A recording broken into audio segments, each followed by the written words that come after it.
Selamat datang di Nanti Malam, sebuah tempat di mana kisah nyata, legenda, dan rahasia kelam dari desa-desa Indonesia kami ceritakan kembali dengan suara lirih dari masa lalu.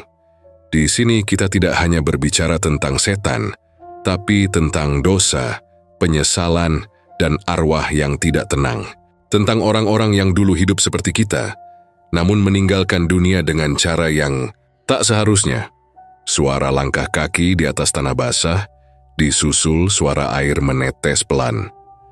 Setiap desa punya kisah kelamnya sendiri.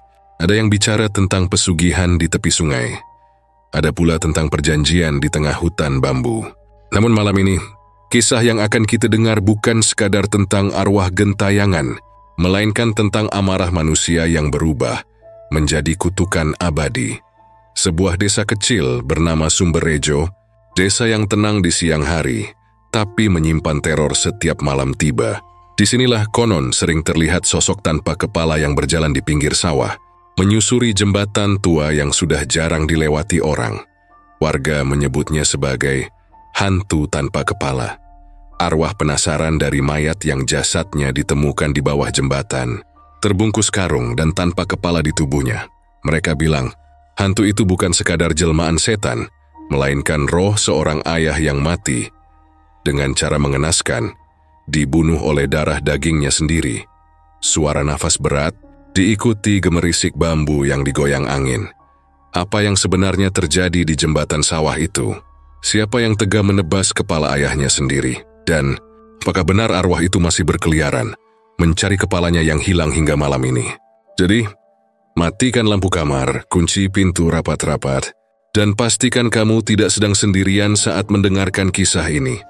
Karena malam ini, Nanti Malam akan membawa kalian menyusuri kisah kelam yang terjadi di sebuah desa terpencil. Tentang dendam, kutukan, dan penyesalan yang tak pernah menemukan akhir. Inilah kisah yang dikenal warga sebagai misteri hantu tanpa kepala. Suara ayam berkokok terdengar bersahutan dari kejauhan, menandakan pagi telah datang di desa Sumberrejo. Embun masih menggantung di ujung dedaunan, dan kabut tipis menyelimuti sawah yang membentang luas di belakang rumah-rumah penduduk. Desa itu tidak besar, tapi kehidupan di sana berjalan dengan tenang dan sederhana. Warganya kebanyakan petani, hidup dari hasil bumi, dan terbiasa bangun sebelum matahari benar-benar menampakkan diri. Di ujung desa itu berdiri sebuah rumah kayu kecil dengan dinding papan yang mulai lapuk dimakan usia. Di rumah itulah tinggal keluarga kecil yang terdiri dari 3 orang. Pak Arman, istrinya Bu Rahayu, dan anak semata wayangnya, Joko. Mereka bukan keluarga kaya, tapi orang-orang mengenal mereka sebagai keluarga baik, pekerja keras, dan jarang menimbulkan masalah di kampung. Setiap pagi, suara batuk kecil Pak Arman selalu terdengar dari dapur. Lelaki itu sudah berusia hampir 50 tahun. Tubuhnya kurus dan kulitnya legam terbakar matahari. Tapi meski tubuhnya lelah, langkahnya selalu mantap.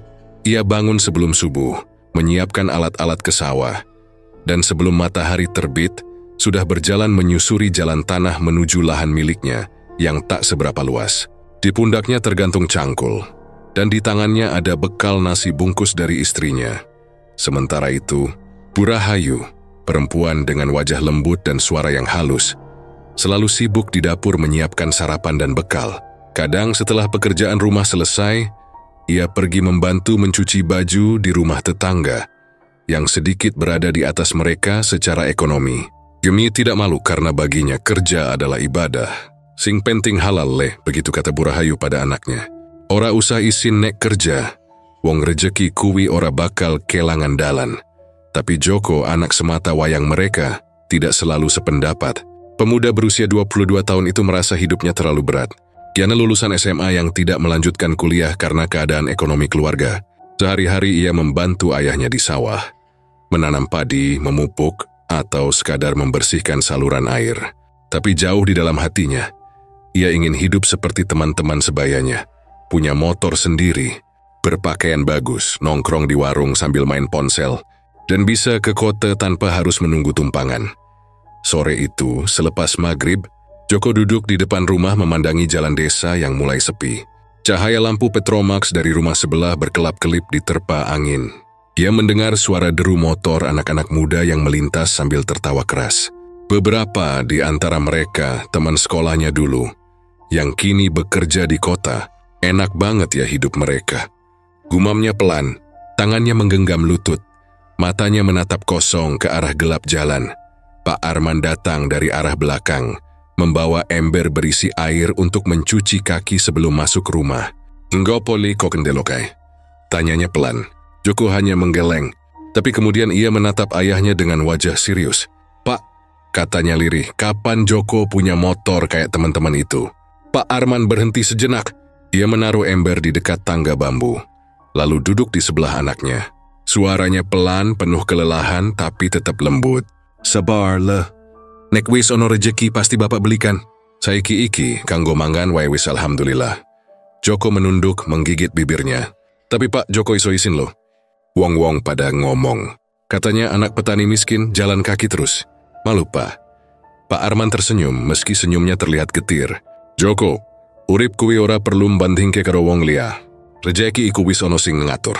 Ora usah isin dadi wong susah. Sing penting ora maling, ora ngapusi. Wong sing penting iku ati sing resik, dudu dompet sing kandel."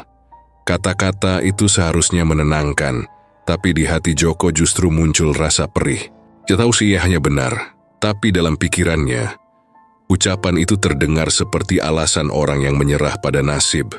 Malam itu mereka makan seadanya, sayur bening, sambal terasi, dan tempe goreng yang sudah mulai dingin. Purahayu mencoba mencairkan suasana dengan bercerita tentang tetangga sebelah yang baru panen. Tapi Joko diam saja, menatap piringnya yang setengah penuh. Dalam hatinya, ia merasa marah. Bukan pada siapa-siapa tapi pada keadaan. Kenapa mereka selalu kekurangan? Kenapa hidupnya seperti tidak berubah? Setiap hari yang ia lihat hanya sawah, lumpur, dan jerih payah. Dulu ia ingin keluar dari lingkaran itu, tapi tidak tahu caranya. Hari berganti. Setiap pagi Joko tetap membantu ayahnya di sawah, tapi kini ia jarang berbicara. Kadang ia sengaja pergi lebih dulu, berjalan cepat tanpa menunggu ayahnya. Di jalan, anak-anak muda yang lewat dengan motor sering meledek. "Woi Joko, sawahnya lagi minta disiram ya," teriak salah satu sambil tertawa. Yang lain menimpali, "Nek rajin bantu bapak terus, nanti bisa beli motor juga, tapi 10 tahun lagi."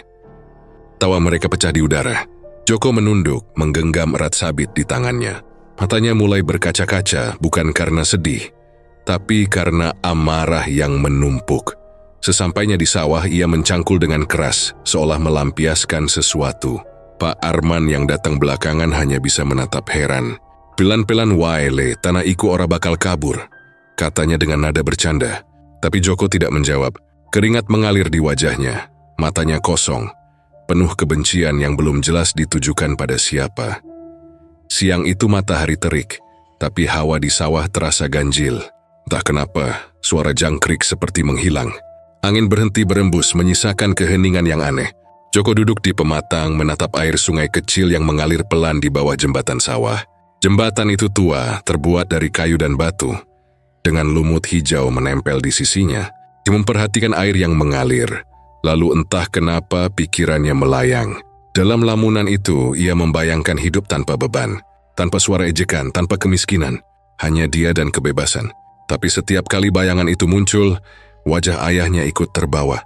Wajah yang sederhana, penuh keringat, tapi entah kenapa mulai membuatnya geram. Sore menjelang. Pak Arman memanggil dari kejauhan, "Joko, pulang le." Langitnya wis peteng. Tapi Joko hanya diam sebentar sebelum akhirnya berdiri. Dalam perjalanan pulang, ia berjalan di belakang ayahnya, menatap punggung yang tampak ringkih itu. "Bapak terus kerja keras begini, tapi nggak pernah bisa bikin hidup kita berubah," gumamnya dalam hati. Dia menatap sabit di tangannya, lalu menggenggamnya lebih kuat. Suara jangkrik kembali terdengar. Tapi kali ini seperti lebih berat, seperti ikut merasakan sesuatu yang gelap. Malamnya, Purahayu duduk di teras sambil menambal baju, sementara Pak Arman duduk di sampingnya, menyalakan rokok lintingan. Joko duduk agak jauh di bawah pohon mangga. Lampu Petromax menggantung di tengah rumah, berayun pelan diterpa angin. Dari arah sawah terdengar suara kodok bersahutan. Suasana malam itu sebetulnya tenang, tapi hati Joko terasa sesak. Dia merasa hidupnya buntu. Ia teringat kata-kata teman yang pernah bilang, "Kalau nggak bisa punya, Ya rebut aja, Jok. Dunia ini buat yang berani, bukan buat yang pasrah. Kata-kata itu terngiang-ngiang, dan malam itu terasa lebih panjang dari biasanya. Ia memandangi ayah dan ibunya di teras, dua orang yang sebenarnya sangat ia cintai. Tapi di matanya kini hanya terlihat sebagai penghalang impian. Pak Arman menatap langit yang penuh bintang. "Gusti, mugi anakku iso ngerti maksudku," katanya pelan. Riri tidak tahu, di balik kegelapan itu, hatinya sedang diincar oleh amarah darah dagingnya sendiri. Sementara di kejauhan, angin bertiup melewati jembatan sawah, menimbulkan suara gesekan kayu tua yang berderit pelan, seolah alam pun tahu sesuatu sedang berubah di hati seorang anak manusia. Dan malam itu, di bawah sinar bulan yang samar, Joko duduk sendirian di tepi pematang. Dia menatap sabitnya yang berkilat terkena cahaya. Di dadanya perasaan bersalah dan marah bertarung hebat. Ia ingin menangis, tapi air matanya tertahan. "Ngapa urip kudu anggel ngenepak?" Gumamnya pelan, suaranya serah. Tidak ada yang menjawab. Hanya suara angin yang lewat pelan, membawa hawa dingin yang aneh, menyelinap di sela-sela rambutnya, seolah membisikkan sesuatu yang gelap ke dalam pikirannya. Pagi itu, embun masih menempel di ujung daun padi, memantulkan cahaya matahari yang baru muncul di ufuk timur. Desa Sumberrejo terlihat seperti biasa, hening, damai, dan sederhana. Jalanan masih becek karena hujan semalam. Di beberapa tempat, genangan air membentuk cermin kecil yang memantulkan langit biru pucat. Suara ayam berkokok dan teriakan ibu-ibu yang memanggil anaknya untuk sarapan terdengar dari kejauhan. Tapi pagi itu, bagi Joko, suasananya terasa berbeda. Terjadi sesuatu di dadanya yang sesak, menekan seperti ada bara yang belum padam sejak semalam. Ia melangkah dengan cepat, membawa sabit dan karung kecil di bahunya. Tujuannya hanya satu, sawah di ujung desa tempat ayahnya sudah menunggu. Tapi baru beberapa langkah, suara knalpot motor meraung dari belakang. 4 anak muda melintas sambil tertawa keras. Mereka teman sebaya Joko, sebagian dulu teman sekolahnya juga. Mereka mengenal Joko, tapi bukan untuk menghormati, melainkan untuk dijadikan bahan ejekan. Salah satu dari mereka memperlambat motor, lalu berseru sambil tertawa, "Woi Joko, jalan kaki lagi ya? Aduh, kasihan banget tiap hari ke sawah jalan terus." Yang lain menimpali, "Udah kerja di sawah dari dulu tapi nggak kebeli motor juga, Jo." "Gimana sih? Haha." Tawa mereka meledak di udara, keras dan menyakitkan. Debu dari jalanan terbang ke wajah Joko. Ia berhenti sejenak, menatap mereka dengan tatapan dingin. Jemarinya menggenggam sabit yang ia bawa begitu erat, hingga buku-buku jarinya memutih. Tapi ia tidak berkata apa-apa, hanya menatap punggung mereka yang perlahan menjauh, meninggalkan tawa mengejek yang terus terngiang di telinganya. "Suatu hari kalian bakal tahu rasanya," gumamnya pelan, hampir tak terdengar. Di antara desir angin pagi, langkahnya kembali menyusuri jalan tanah. Sepanjang perjalanan pikirannya tidak tenang. Wajah teman-teman yang menertawainya tadi terbayang terus di kepalanya, berganti-ganti dengan wajah ayahnya yang tua dan lelah. Ia tak tahu kenapa, tapi dua hal itu terasa saling terhubung di pikirannya, kemiskinan dan ayahnya. Seolah semua kesulitannya bersumber dari satu orang itu. Saat tiba di sawah, Pak Arman sudah mencangkul sejak pagi. Keringat mengalir di wajahnya yang keriput, tapi ekspresinya tenang. "Lapiele koklaman," sapa Pak Arman dengan nada lembut. Joko hanya menjawab singkat, "Enggi, Pak." Lalu menaruh karungnya dan mulai bekerja. Suasana sawah pagi itu begitu sunyi. Hanya terdengar suara cangkul yang menembus tanah, dan sesekali suara burung pipit di kejauhan. Joko mencangkul tanpa bicara, tapi gerakannya kasar dan tergesa. Ia tidak menikmati pekerjaannya seperti dulu. Di kepalanya terus terputar kata-kata ejekan tadi. Sementara itu, Pak Arman sesekali berhenti untuk meluruskan punggungnya. Dia menatap anaknya dari kejauhan, menyadari perubahan sikap Joko yang akhir-akhir ini semakin dingin dan mudah marah. "Joko, istirahat sek, Le, panas wis mulai nyengat," katanya sambil duduk di pematang. Tapi Joko tak menjawab, hanya terus bekerja. Matahari semakin tinggi, peluh membasahi tubuh mereka.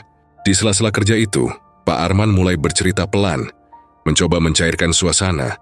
"Bapak waktu muda ya orang duwe opo-opo leh, cangkul sawah ya iku wae. Tapi sing penting urip iso legowo. Ora usah ngimpi kakehan, sing penting iso mangan bareng keluarga.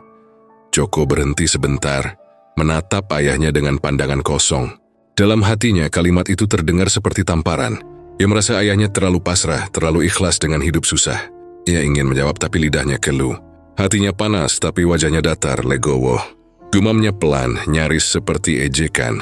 Pak Arman tak mendengar jelas. Ia tersenyum kecil menatap langit. Duya li legowo nek urip ora iso sabar yo mumet dewe. Gusti mesti maringi dalan nek awake dewe orang ngeluh. Joko memalingkan wajah, menatap lumpur di bawah kakinya. Dalam kepalanya, suara ayahnya itu berubah menjadi dengung yang menyebalkan.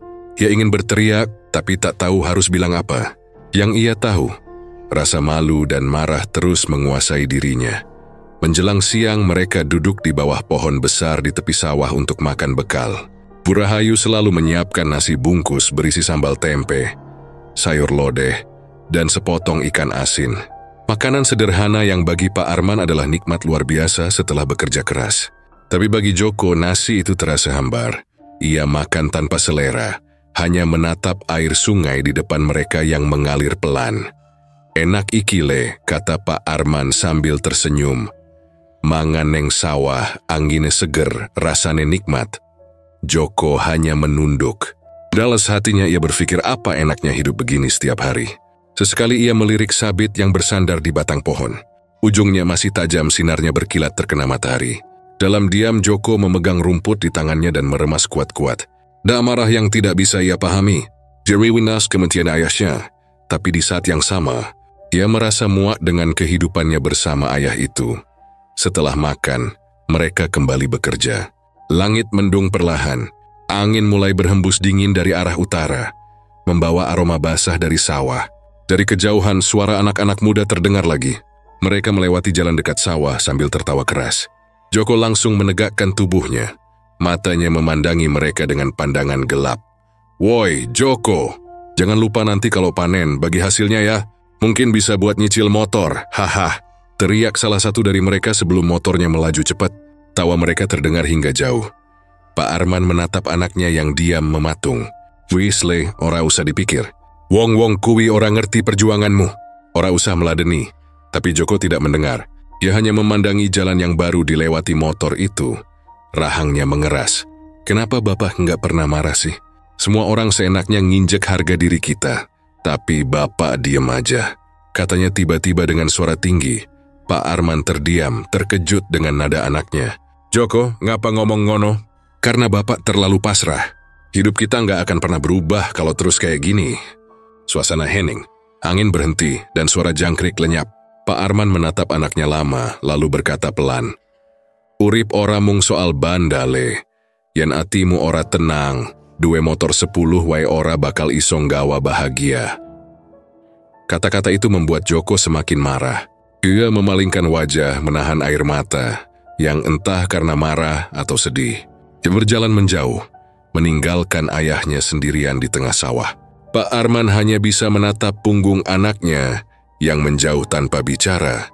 Dalam hati kecilnya, ia merasa ada sesuatu yang berubah di diri Joko. Sesuatu yang gelap yang belum pernah ia lihat sebelumnya. Joko terus berjalan melewati pematang, menendang batu kecil yang ada di depannya. Di mepi sungai Thimbiberend, airnya tampak tenang, tapi ada sesuatu di dasar yang membuatnya terasa dalam dan dingin. Ia menatap pantulan wajahnya di air. Wajah itu bukan lagi wajah anak desa yang polos, tapi wajah seseorang yang lelah menahan dendam. Bapak bilang sabar terus, sabar. Tapi sampai kapan, Pak? Katanya dengan suara bergetar. Jadi mentap air itu lama, hingga matanya terasa panas. Dalam pikirannya, ia melihat bayangan teman-temannya menertawakannya, bayangan ibunya yang selalu terlihat pasrah, dan bayangan ayahnya yang diam tak pernah melawan. Sore hari, ketika langit mulai merah, Joko pulang tanpa menunggu ayahnya. Dia bersalin sit menunduk, tidak menyapu siapapun. Di rumah, Bu Rahayu yang sedang menjemur pakaian terkejut melihat anaknya pulang lebih dulu. Loleh, bapakmu Wendy? Joko menjawab datar, masih di sawah. Ngopo ora bareng? Capek, Bu. Bu Rahayu tidak banyak bertanya. Dia tahu anaknya sedang tidak ingin bicara. Malam itu rumah mereka terasa sepi. Angin malam berhembus lembut membawa suara-suara kecil dari luar. Pak Arman baru pulang setelah Isya. Tubuhnya lelah, tapi wajahnya tetap sabar seperti biasa. Ia menaruh cangkul di sudut dapur, mencuci kaki, lalu duduk di kursi bambu. "Joko wis turu?" tanyanya pada istrinya. "Turung, Pa, dari tadi diam wae di depan rumah." Pak Arman keluar pelan. Di teras Joko duduk bersandar di tiang rumah, menatap jalan gelap di depan. Di tangannya ada sebatang ranting yang ia patah-patahkan pelan.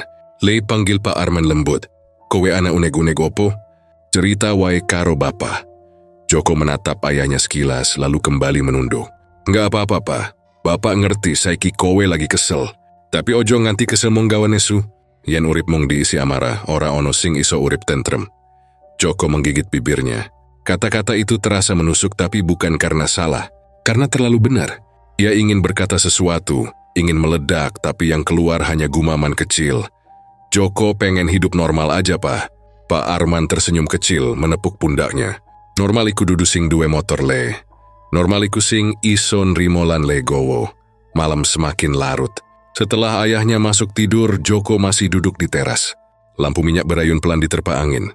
Di kejauhan dari arah jembatan sawah, terdengar suara serangga dan air mengalir. Tapi entah kenapa malam itu suara-suara itu terasa menakutkan. Dia merasa seolah sedang dipanggil oleh sesuatu dari arah sana. Hatinya bergolak, pikirannya tidak tenang. Ia menatap Sabit yang bersandar di dinding rumah, lalu menutup matanya pelan. Suara tawa anak-anak muda yang menertawakannya tadi terus bergaung di telinganya, bercampur dengan suara lembut ayahnya yang mengatakan kata itu lagi dan lagi. "Legowo, sabar, Nudimo." Dan malam itu, di tengah keheningan yang menyesakkan, untuk pertama kalinya Joko merasa Sabit itu tidak lagi terlihat seperti alat bertani, tapi seperti sesuatu yang bisa membungkam semua ejekan yang selama ini membuat hidupnya hancur. Malam turun perlahan di desa Sumberrejo. Langit tampak kelabu, ditutupi awan tebal yang menggelantung seperti tirai hitam. Angin bertiup pelan, membawa aroma tanah basah dan sedikit bau lumpur sawah. Di rumah kecil yang berdiri di pinggir desa, suasana mencekam mulai terasa. Beberapa tetangga duduk di beranda, berbisik-bisik dengan wajah cemas. Di dalam rumah, Bu Rahayu duduk bersimpuh. Matanya bengkak karena menangis sejak sore. Sejak pagi suaminya, Pak Arman, belum juga pulang dari sawah. "Biasane jam loro wis mulih," ujar Bu Minah pelan sambil memeluk bahunya yang gemetar. "Iki wis bengi ora ono kabar blas. Mugo-mugo ora kenapa-kenapa yu." Bu Rahayu hanya bisa menggeleng lemah. "Pak Arman ora tahu lungo adoh, Mbak. Paling-paling yanang sawah wae." Suaranya bergetar, hampir tak terdengar. Joko duduk di pojok ruangan, tak banyak bicara. Wajahnya tampak pucat diterpa cahaya lampu minyak. Demi wasangi lantai bambu tanpa arah. Bibirnya tertutup rapat, dan tatapan matanya kosong. Ia seolah tidak mendengar apapun di sekitarnya. Seolah pikirannya berada di tempat lain, jauh dari ruangan itu. Sejak sore tadi, warga sudah beramai-ramai mencari Pak Arman. Mereka menyusuri pematang sawah yang licin, menelusuri tepi sungai kecil yang melintasi desa, hingga ke arah jembatan bambu di dekat hutan bambu tua. Tapi tak ada tanda-tanda, hanya cangkul tua dan topi caping yang tergeletak di tepi jembatan. Kedua benda itu basah kuyup, menempel lumpur dan sedikit percikan darah, yang hampir tak terlihat di bawah cahaya senja. "Jangan-jangan Pak Arman jatuh ke sungai?" tanya salah satu warga. "Embuh, tapi airnya cetek ngono. Nek mong kepleset yo mestine isi ketemu," sahut yang lain. Mereka sempat menyorotkan senter ke bawah jembatan. Airnya mengalir pelan, keruh dan berbau aneh. Tapi tak ada yang berani turun malam itu. Di hutan bambu di sebelah jembatan, suara-suara aneh mulai terdengar. Desir angin yang melengking dan suara ranting patah seolah ada yang berjalan di antara batang-batang bambu. Warga memutuskan menunda pencarian sampai pagi. Ketika mereka pulang satu persatu, hanya Bu Rahayu yang masih duduk di teras rumah. Air matanya mengalir tanpa suara, yang menatap ke arah jalan gelap yang mengarah ke sawah. "Arman, Kweyandi lah, pulang tolong pulang," bisiknya lirih. Di dalam rumah, Joko masih di pojokan. Ini tak bergerak sejak tadi. Matanya menatap kosong ke arah pintu, tapi pikirannya jauh melayang. Dalam kegelapan hatinya, ada sesuatu yang berbisik. Bukan dari luar, tapi dari dalam dirinya sendiri. Suara itu lembut tapi dingin dan penuh bisikan yang menusuk. Sekarang mereka nggak akan ejek kamu lagi, Joko. Mereka akan takut. Semua akan takut padamu. Ia menutup matanya, menarik napas panjang, lalu tersenyum tipis. Senyum yang aneh, bukan senyum bahagia, tapi senyum yang seperti menyembunyikan sesuatu. Malam makin larut. Satu persatu rumah di desa mulai meredup. Hanya suara jangkrik dan anjing yang sesekali menggonggong memecah sunyi. Tapi di sekitar jembatan sawah, angin terasa berbeda. Dingin menusuk, dan dari bawah jembatan terdengar suara gemericik air yang tidak biasa. Seperti sesuatu yang besar bergerak perlahan di bawahnya. Dari arah rumah Joko, bau anyir samar mulai tercium. Tidak kuat tapi cukup untuk membuat Bu Rahayu yang duduk di teras menoleh ke arah sawah. Kok kana ambune ora enak yo, gumamnya. Tapi ia terlalu lelah untuk bangkit, matanya berat karena tangis yang terus mengalir. Di kejauhan, tepat di bawah jembatan, ada gelembung-gelembung kecil muncul di permukaan air. Gelembung itu makin banyak, lalu berhenti tiba-tiba. Airnya menjadi sangat tenang. Terlalu tenang, lalu pelan-pelan sesuatu yang gelap muncul dari bawah. Sekilas seperti kain yang terbawa arus, tapi ketika cahaya bulan mengenai permukaannya, terlihat sesuatu yang menyerupai bahu manusia. Tubuh tanpa kepala. Tubuh itu mengapung perlahan terseret arus ke tepian sungai yang dangkal. Di lehernya bekas potongan terlihat jelas masih merah kehitaman. Di sekelilingnya air berwarna gelap menyebar pelan. Namun anehnya, tidak ada darah yang menetes ke tanah. Sungai telah diserap kembali oleh bumi. Keesokan paginya warga kembali melakukan pencarian. Kali ini lebih banyak orang yang ikut. Mereka menyisir tepi sungai dengan cangkul dan galah panjang. Saat sampai di bawah jembatan, salah satu warga menjerit kencang. Astagfirullah. Wong, ana Wong! Semua berlari ke arah suara itu. Tubuh Pak Arman ditemukan tergeletak di tepi sungai tanpa kepala. Tubuhnya kaku, penuh lumpur. Dan tangannya masih menggenggam erat tali sabit. Pemandangan itu membuat beberapa warga muntah ketakutan. Bu Rahayu pingsan seketika saat melihatnya. Kabar itu menyebar cepat ke seluruh desa. Tak ada yang bisa menjelaskan bagaimana bisa tubuh Pak Arman ditemukan tanpa kepala. Apalagi di sungai yang dangkal. Polisi datang siang itu, tapi hasilnya nihil. Kepala korban tidak ditemukan. Tidak ada tanda-tanda perkelahian. Tidak ada jejak kaki lain di sekitar lokasi. Joko berdiri di dekat sawah, menatap dari jauh saat jenazah ayahnya diangkat. Matanya tidak berkedip, wajahnya datar tapi di dalam pikirannya, bayangan malam itu muncul lagi.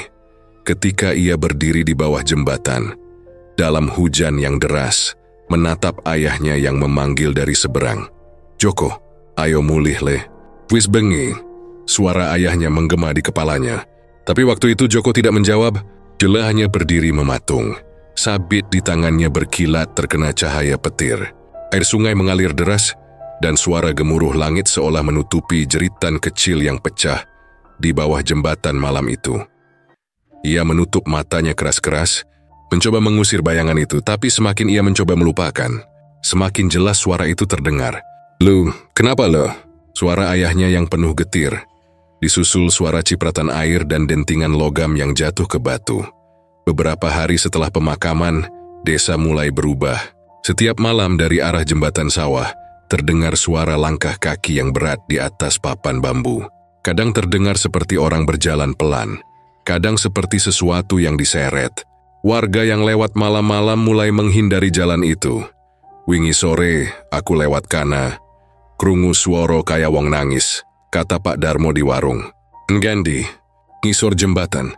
Suarane serak. Kayak wong lagi kesakitan. Ku terus lari. Bu Rahayu yang kebetulan mendengar cerita itu hanya bisa menunduk. Matanya sudah kering tapi hatinya masih hancur. Ia mulai sakit-sakitan sejak kepergian suaminya. Tubuhnya kurus, wajahnya pucat. Kadang malam-malam ia mengigau, memanggil nama suaminya. Sementara itu, Joko semakin jarang bicara. Ia sering duduk sendirian di pinggir sungai, menatap air yang mengalir. Kadang bibirnya bergerak-gerak seperti berbicara dengan seseorang yang tak terlihat. Perga mulai berbisik, mengatakan Joko berubah. Suatu malam saat hujan turun deras, Joko berjalan menuju jembatan itu. Langkahnya pelan tapi pasti. Di tangannya ia membawa lampu minyak kecil. Di bawah jembatan air beriak pelan, memantulkan cahaya kekuningan dari lampu. Ia berhenti di tengah jembatan, memandangi air di bawahnya. "Papa," bisiknya pelan. "Sampean tenang tuh." Angin malam berhembus kencang, menggoyangkan batang bambu di sekitar. Daun-daun berdesir, menimbulkan suara seperti bisikan panjang. Dari bawah jembatan terdengar gemericik air yang aneh. Joko menunduk dan dalam cahaya redup, ia melihat sesuatu bergerak di antara arus air. Seolah ada tangan yang muncul dari dalam sungai. Tangan yang pucat dan dingin, meraih perlahan ke arah tiang jembatan. Joko mundur setapak tapi tidak berteriak. Ia tahu betul tangan siapa itu. "Papa." Suaranya pelan, hampir bergetar. Tangan itu berhenti, lalu pelan-pelan tenggelam kembali.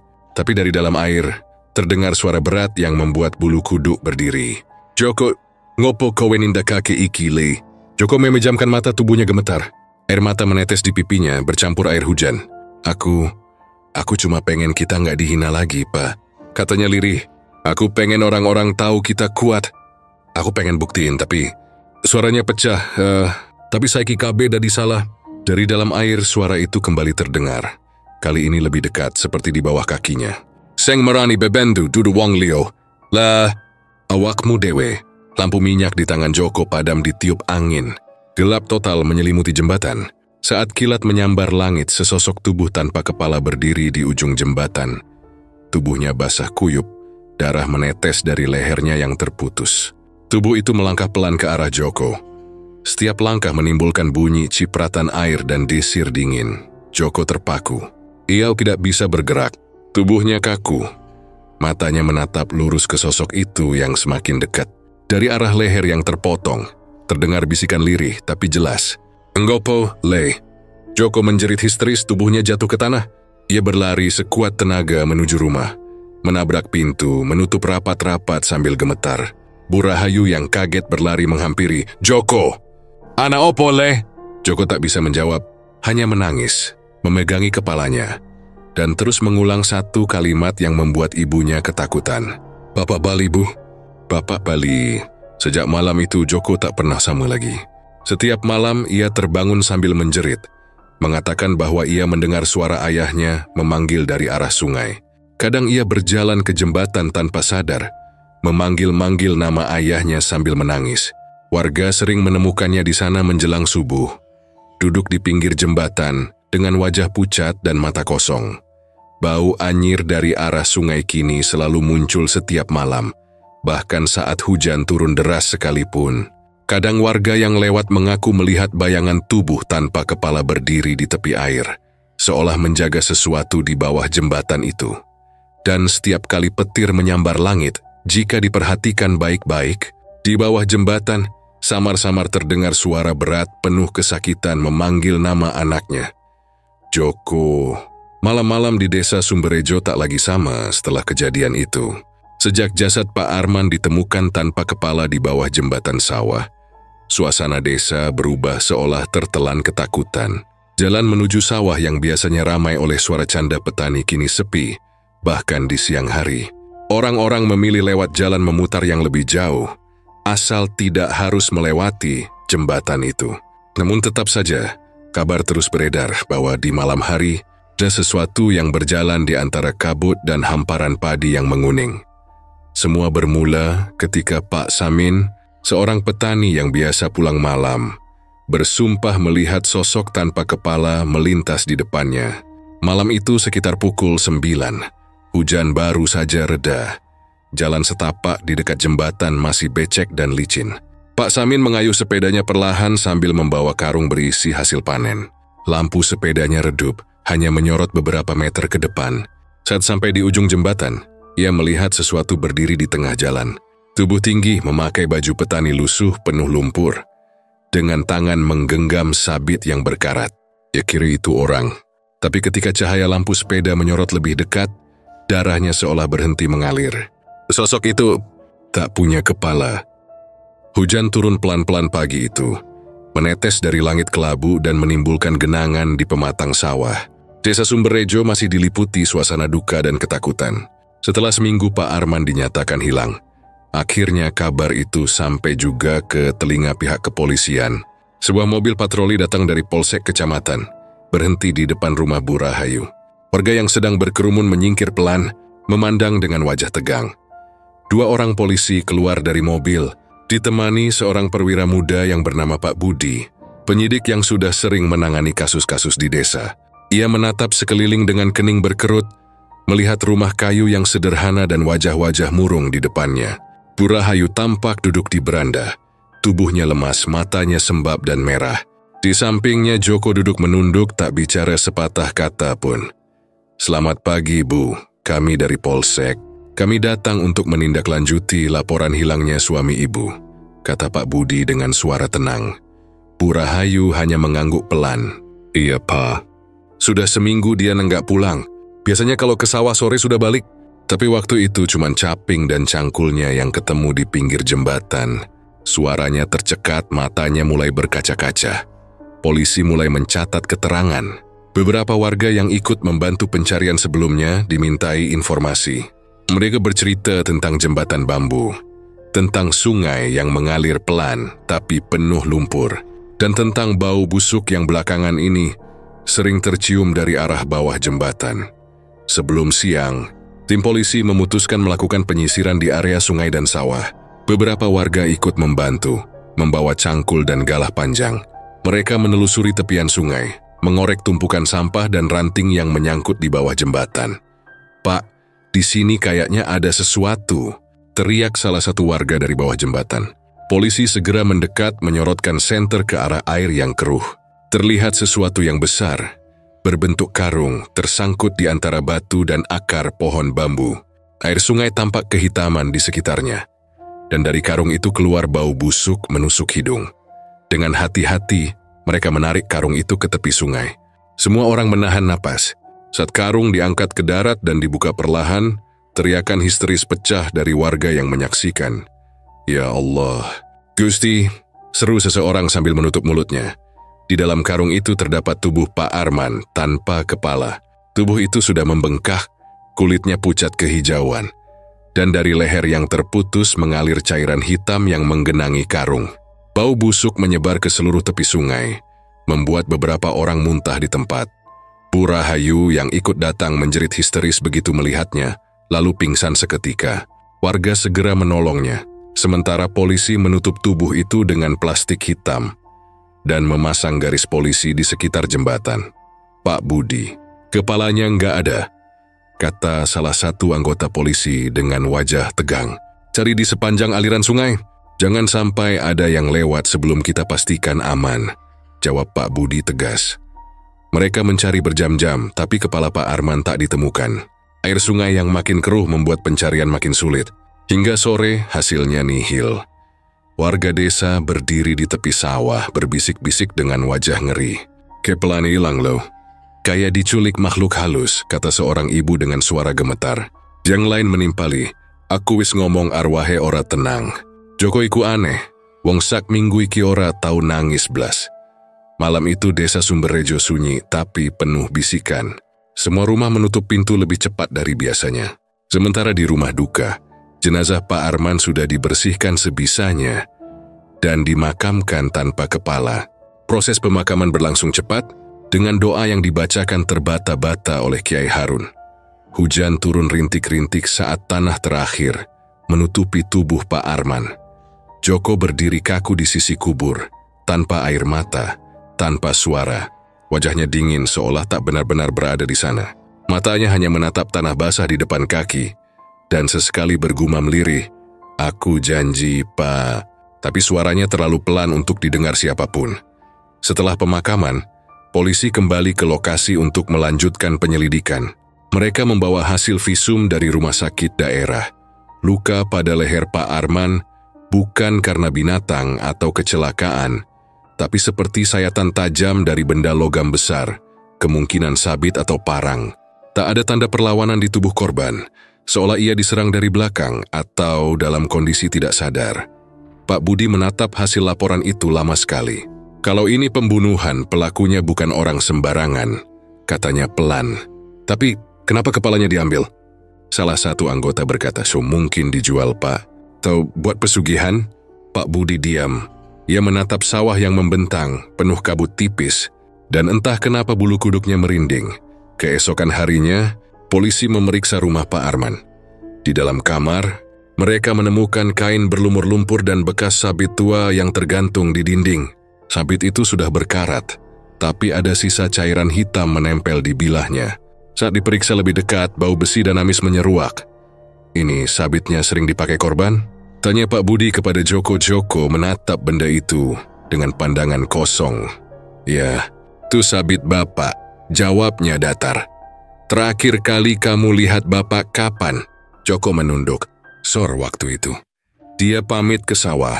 Aku di rumah. Pak Budi memperhatikan wajah Joko lama-lama. Anak itu tak menunjukkan emosi apapun. Tak sedih, tak marah. Hanya datar seperti menahan sesuatu. Setelah pemeriksaan, polisi meninggalkan rumah. Tapi ketika malam tiba, kejadian aneh mulai muncul. Warga yang rumahnya dekat jembatan mendengar suara-suara aneh dari arah sungai. Ini suara seperti sesuatu yang diseret.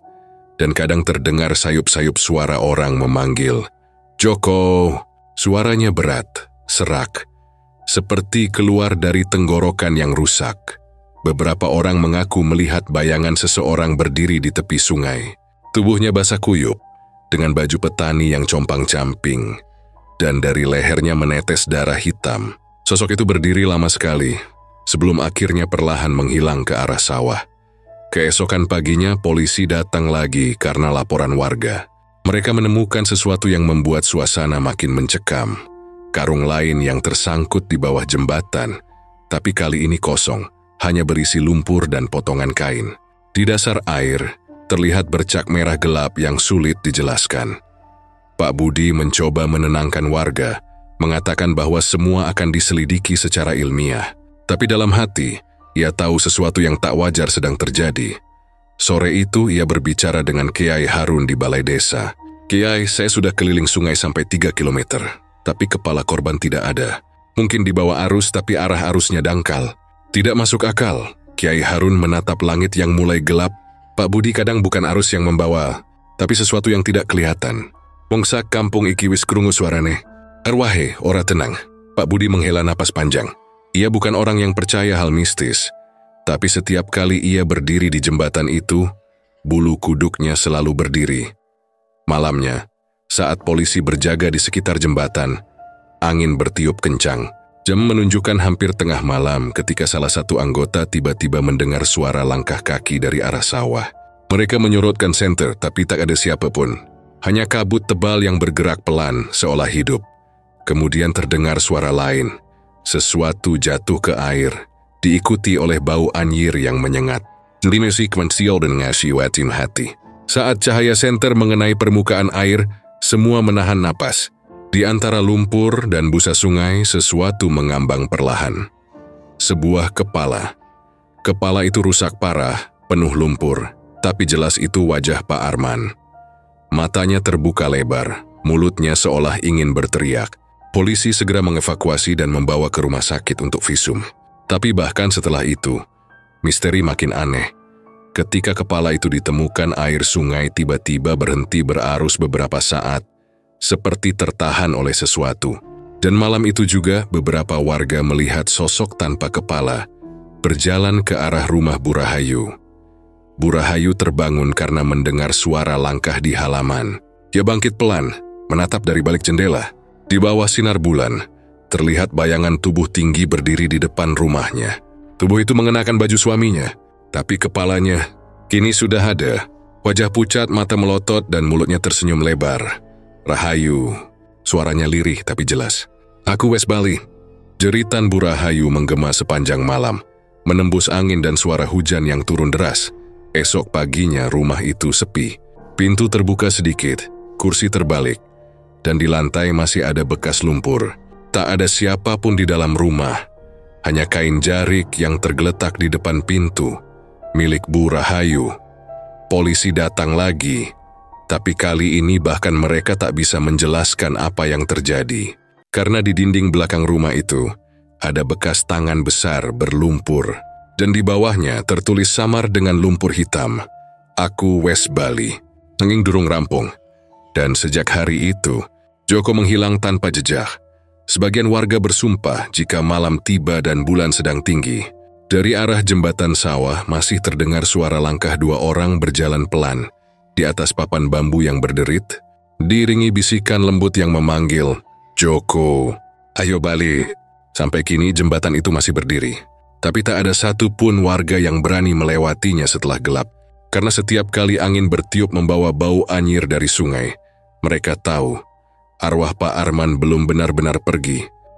Hujan baru saja berhenti ketika pagi yang muram menyelimuti desa Sumberrejo. Langit tampak kelabu seperti ikut berduka. Suara ayam jantan yang biasanya ramai kini terasa sayup-sayup, tenggelam oleh suasana sunyi yang menyelimuti desa itu. Setelah ditemukannya jasad Pak Arman yang mengenaskan, warga desa masih belum bisa tenang. Setiap malam suara-suara aneh dari arah jembatan sawah masih terdengar. Langkah kaki yang berat, gemericik air yang tak wajar, bahkan ada yang bersumpah mendengar suara memanggil lirih, "Joko." Nafsu hari itu, suasana berbeda. Sebuah mobil polisi kembali berhenti di depan rumah keluarga itu. Joko sedang duduk di beranda, wajahnya pucat dan mata sembab karena kurang tidur. Dia menatap kosong ke arah jalan. Di sampingnya kursi tempat Bu Rahayu biasa duduk kini kosong. Sejak malam jeritan terdengar dari rumah itu. Bu Rahayu tak pernah ditemukan. Pak Budi turun dari mobil bersama dua anak buahnya. Dia menatap Joko lama sebelum melangkah mendekat. "Pagi Joko," sapanya datar. Joko menatap sebentar lalu menunduk. "Pagi Pak, kamu sendiri di rumah?" "Iya Pak, Ibu belum pulang." Pak Budi menatap ke arah dalam rumah, suasananya berantakan. Meja terbalik, lantai masih ada bekas lumpur, dan bau lembab bercampur amis yang samar. "Kami mau periksa rumahmu sekali lagi. Ada beberapa hal yang belum sempat kami periksa waktu itu," ujar Pak Budi. Joko hanya mengangguk lemah. "Silakan Pak." Polisi mulai berkeliling menyisir dapur, kamar, dan halaman belakang. Saat salah satu petugas membuka pintu dapur, langkahnya terhenti. Di sana, di sudut dekat tungku, ada celurit tua yang berkarat. Bilahnya masih berlumur noda coklat kehitaman. Dan di lantai sekitar alat itu ada bercak yang sudah mengering. "Pak Budi, lihat ini," panggil salah satu polisi. Pak Budi mendekat, lalu menatap celurit itu dengan pandangan tajam. Ia sudah tahu bentuk benda ini dari laporan warga. Sama persis seperti alat yang sering dibawa Pak Arman ke sawah. Dia kemudian menoleh ke arah Joko yang masih duduk di teras. Tampak kaku dan pucat. "Joko," katanya perlahan, "ini celurit siapa?" "Itu celurit Bapak," jawab Joko tanpa menatap. "Kamu yang simpan di sini?" Joko diam. Nafasnya mulai tak beraturan. "Kenapa ada darah di sini?" tanya Pak Budi lagi. Joko menggigit bibirnya, tangannya gemetar. Aku nggak tahu, Pak." Pak Budi menatapnya lebih dalam. "Kamu tahu nggak, beberapa warga bilang sore sebelum Pak Arman hilang, kamu sempat terlihat bersamanya di sawah." Joko menoleh cepat, matanya membesar. "Siapa bilang?" "Pak Samin yang bilang. Dia lihat kalian berdua. Setelah itu cuman kamu yang pulang." "Benar begitu?" Joko terdiam lama sekali. Matanya bergetar, dan napasnya terdengar berat. Hujan kembali turun pelan di luar, menetes di atap seng, menimbulkan suara monoton yang membuat suasana makin mencekam. "Joko," kata Pak Budi dengan suara rendah tapi tegas, "kalau kamu tahu sesuatu, lebih baik kamu jujur sekarang." Beberapa detik kemudian, Joko tiba-tiba berdiri, berjalan cepat ke dalam rumah, lalu berhenti di depan dapur. Ia menatap celurit itu lama, lalu perlahan berlutut di lantai. Air matanya jatuh tanpa suara. Aku nggak sengaja, Pak," katanya lirih. Suara itu begitu pelan sampai hampir tak terdengar di antara deru hujan. Pak Budi mendekat, berdiri di belakangnya. "Coba kamu ceritakan." Joko menutup wajahnya dengan kedua tangan lalu menangis keras. "Aku cuma marah waktu itu. Aku capek, Pak. Tiap hari aku dibully, dihina karena miskin. Teman-temanku semua punya motor baru, punya HP mahal. Aku cuma jalan kaki ke sawah tiap hari, dipermalukan di jalan. Aku cuma pengen punya motor, cuman itu." Pak Budi tidak bicara, hanya menatapnya dengan wajah tenang namun serius. Joko melanjutkan, suaranya bergetar. "Aku udah minta ke Bapak berkali-kali, tapi jawabannya selalu sama. Sabar le, nek ono rejeki mesti Bapak belikan. Aku bosen dengar itu, Pak. Aku bosen banget. Aku pengen punya kehidupan kayak orang lain."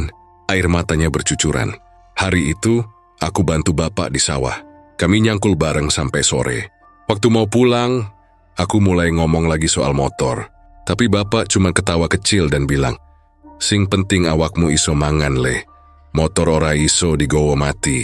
Aku nggak tahu kenapa, tapi aku langsung emosi. Aku ngerasa bapak nggak pernah ngerti aku. Tangisnya makin pecah. Aku ambil celurit yang biasa dipakai nyangkul, terus aku marah. Aku cuma mau nakutin dia, Pak. Tapi dia malah balik badan bilang aku durhaka. Dan Joko terhenti, suaranya patah. Aku nggak sadar. Tiba-tiba, aku tebas dia.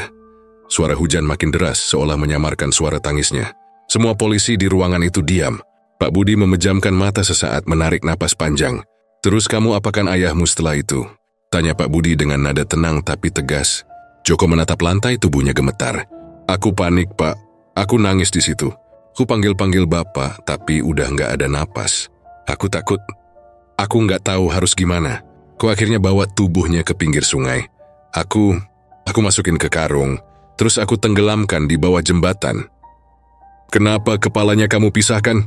Joko menutup mata, menahan sesak di dada. Aku nggak kuat lihat wajahnya, Pak. Aku takut matanya masih terbuka. Terus aku buang kepalanya ke sungai. Suasana jadi hening. Hanya suara hujan dan petir yang terdengar sesekali. Pak Budi menatap Joko lama, lalu berkata pelan. Kenapa kamu nggak bilang dari awal, Joko? Kalau kamu menyesal, kenapa kamu diam saja? Joko menatap kosong ke depan. Aku pengen ngomong, Pak. Tapi tiap malam aku mimpi. Aku lihat bapak jalan ke arahku tanpa kepala. Kadang aku dengar dia manggil namaku dari arah sungai. Aku pikir aku gila. Pak Budi menundukkan kepala. Kamu sadar apa yang kamu lakukan? Joko mengangguk lemah. Aku tahu, Pak, aku nyesel. Aku cuma pengen minta maaf. Tapi sekarang semuanya udah terlambat. Polisi membawa Joko ke kantor. Warga desa yang melihat hanya bisa mematung. Beberapa menangis, beberapa saling berbisik. Orang nyangka sing mateni bapak kedewe. Kata salah satu ibu sambil menutup mulut. Gusti Allah, dosa opo wong tuane nganti ngene nasibe. Pak Samin, yang dulu sempat membantu mencari Pak Arman, berdiri di pinggir jalan, menatap mobil polisi yang perlahan pergi. Di wajahnya ada campuran sedih dan marah. Anak zaman saiki wes ora iso diandani. Orang ngerti rasa syukur, gumamnya lirih. Malamnya, di kantor polisi, Joko duduk di ruang interogasi dengan tangan terborgol. Matanya kosong, tapi tubuhnya gemetar pelan.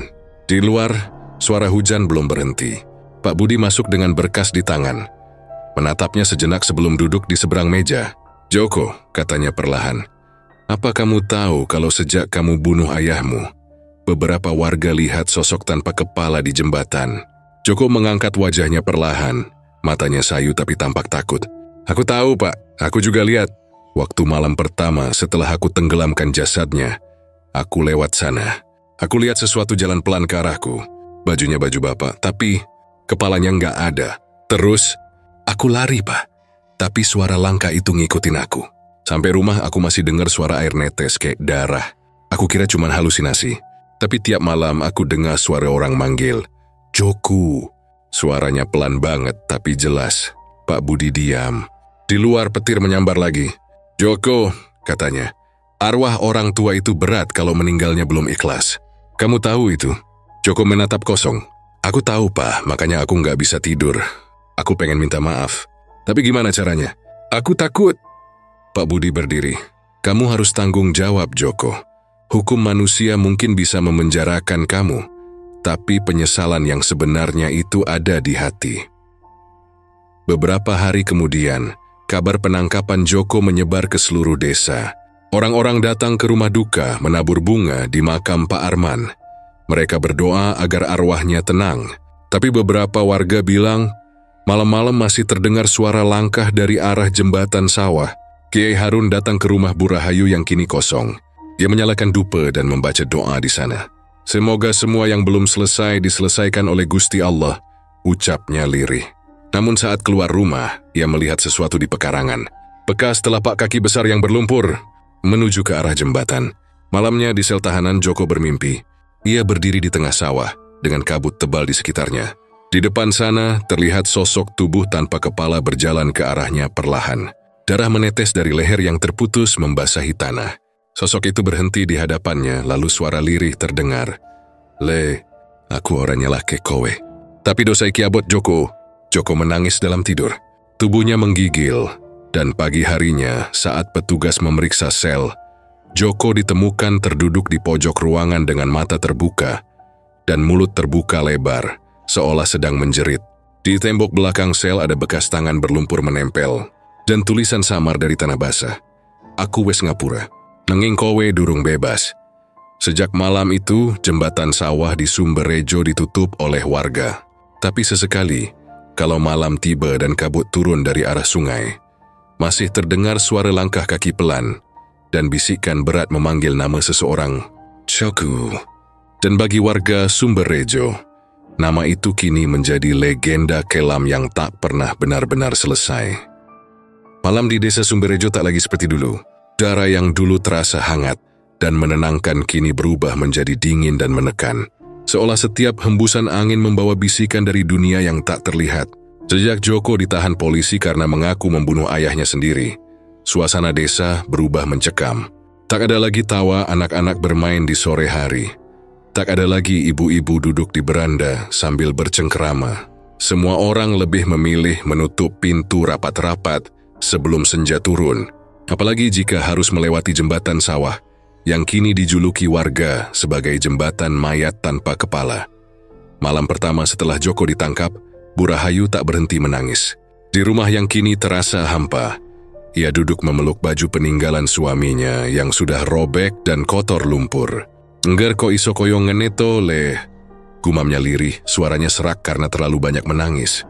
Dia tak pernah membayangkan anak yang dulu ia rawat dengan penuh kasih, yang selalu ia suapi ketika kecil, kini menjadi pembunuh ayahnya sendiri. Rumah kecil itu kini dipenuhi kesedihan, seolah setiap sudutnya menyimpan tangisan yang tak terdengar. Namun duka bukan satu-satunya yang menyelimuti desa.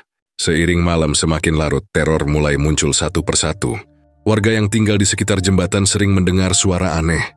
Ada yang mendengar langkah kaki berat, menyeret-nyeret sesuatu di tanah becek. Ada pula yang mencium bau amis darah padahal tak ada hewan yang disembelih malam itu. Dan yang paling menakutkan suara itu, suara lirih yang seperti memanggil seseorang dengan nada menyayat hati. Joko, kepala bapak di mana? Suara itu terdengar pelan, seperti datang dari kejauhan tapi jelas. Beberapa warga yang mendengarnya mengaku langsung merinding dan berlari pulang tanpa menoleh. Suara itu sering muncul di tengah malam, tepat ketika kabut mulai turun dan embun mulai membasahi daun-daun padi. Kadang terdengar dari arah sungai, kadang dari bawah jembatan. Seolah arwah itu tak bisa tenang, terus mencari bagian tubuhnya yang hilang. Suatu malam, Pak Samin, orang pertama yang pernah melihat sosok tanpa kepala, sedang dalam perjalanan pulang dari rumah saudaranya di desa sebelah. Ia membawa senter kecil di tangannya, tapi sinarnya temaram, hanya mampu menembus beberapa meter ke depan. Saat melewati jembatan, tiba-tiba hembusan angin dingin menerpa dari arah sungai. Suara jangkrik mendadak berhenti. Joyo merasa ada sesuatu di belakangnya. Perlahan ia menoleh, dan di sanalah, di tengah kabut tipis, terlihat sosok tubuh memakai baju petani, lusuh, berlumuran lumpur, berjalan pelan ke arahnya. Pak Samin terpaku. Senter di tangannya bergetar. Sosok itu mendekat, langkahnya berat dan terseok-seok, dan yang paling mengerikan, lehernya terputus. Tidak ada kepala, hanya lubang gelap menganga yang meneteskan darah hitam pekat. Pak Samin terjatuh ke belakang, menjerit histeris sambil melempar senter. Dalam ketakutan, ia merangkak dan berlari pulang tanpa menoleh sedikit pun. Sesampainya di rumah, ia pingsan di depan pintu. Keesokan harinya, kabar itu menyebar cepat. Warga berkumpul di balai desa, membicarakan kejadian itu dengan wajah pucat. Ada yang bilang arwah Pak Arman belum tenang karena kepalanya belum ditemukan. Ada juga yang percaya, arwah itu datang untuk menuntut balas pada anaknya sendiri. Mbok yo dikubur sing pantes tuh. Kepalane durung ketemu, mesti rohnya ora tentrem, ucap Mbah Karto sesepuh desa dengan suara berat. Sementara itu, di sel tahanan kecil di Polsek, Joko tak bisa tidur. Matanya cekung, wajahnya pucat. Setiap kali memejamkan mata, ia mendengar suara langkah berat mendekat. Kadang terdengar dari balik dinding, kadang seolah berada tepat di belakangnya. Suara itu selalu sama, lirih tapi jelas, memanggil dengan nada penuh duka dan kemarahan. Joko, kepala bapak di mana? Setiap kali suara itu terdengar, tubuh Joko bergetar hebat. Ia menutup telinganya berteriak, tapi suara itu tak pernah berhenti. Malam demi malam ia semakin kehilangan akal.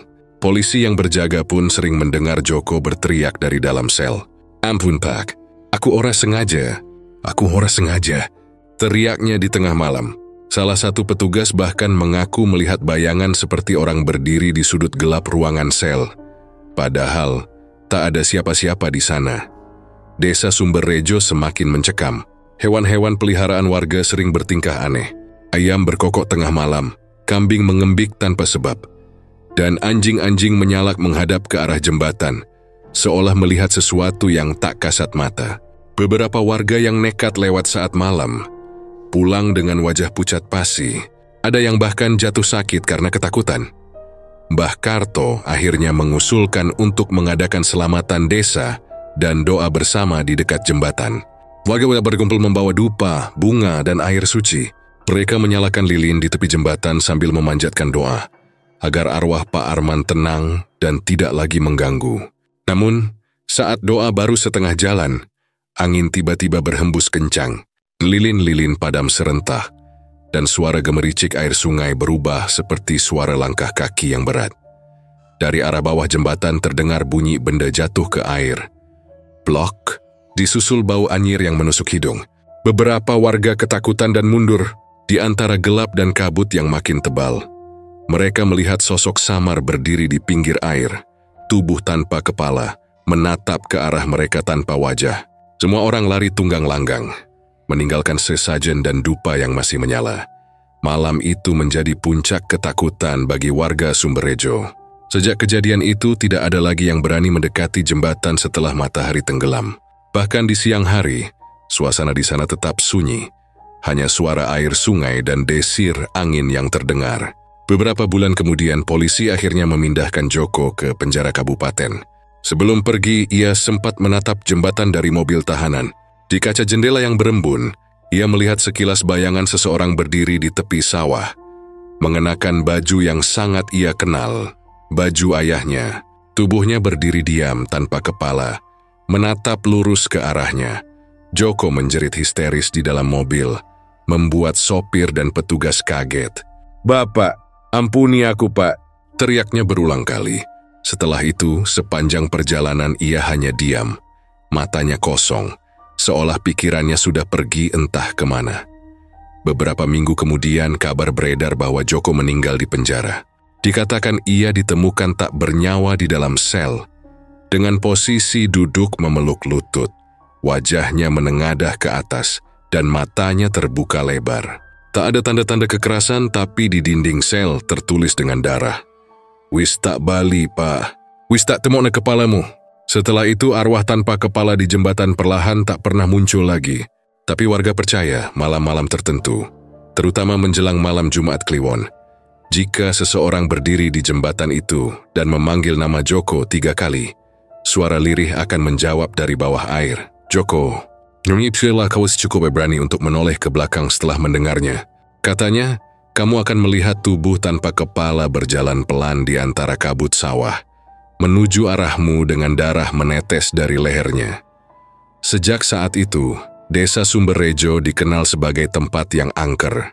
Anak-anak dilarang bermain dekat jembatan, dan setiap orang yang lewat selalu menunduk, berbisik pelan, "Nderek langkung Pak Arman," berharap arwah itu tak mengikutinya pulang. Hingga kini, tak ada satu pun yang tahu di mana kepala Pak Arman sebenarnya disembunyikan. Dan mungkin itu sebabnya ia belum benar-benar pergi.